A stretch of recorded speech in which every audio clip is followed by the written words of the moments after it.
You know, as I talk about African unity, China refuses to get out of my mind. And I hope I'm wrong. But the Chinese know that we are disunited. And they know that in our disunited state we can be manipulated. And they are in the process of manipulating us. So today, there is not a single African country in which the Chinese have not built a stadium. They think we love stadia. There is not a single African country in which they are not building some roads. The Chinese are capable of delivering 3 types of qualities of the things they do. Quality number 1, they take to the United States of America and Europe. Quality number 2, they take to their fellow Asian countries, including India. Quality number 3, which is at the very bottom, they dump in Africa, and the Africans consume them gleefully.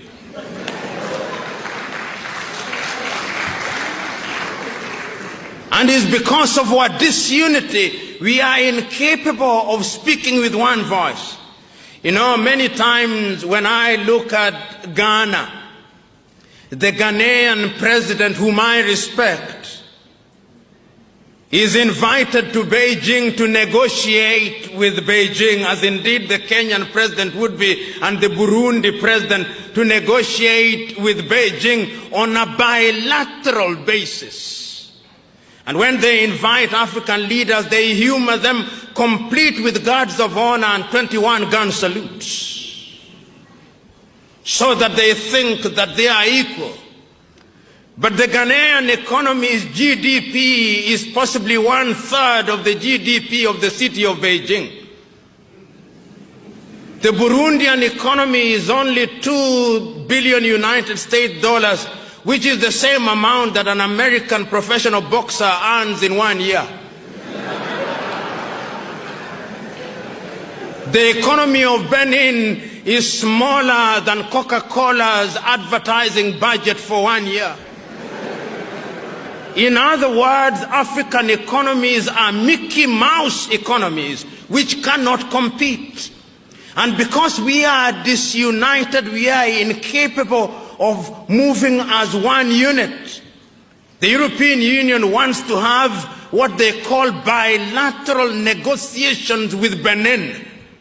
The European Union's combined economy, perhaps the largest market in the world today, is something in the neighborhood of 14 trillion United States dollars if you combine the European Union economy, and you have bilateral negotiations with Benin. That is smaller than the turnover of Standard Chartered Bank.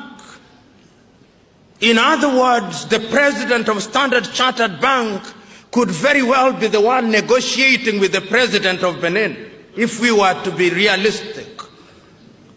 But that is because we are disunited.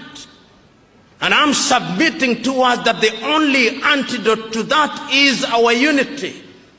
I know, as I said yesterday, that there are already efforts to move Africa in the direction of unity at the economic front, but the suspicions in Africa are too great. The African politician is perhaps, with due respect to them, Africa's curse.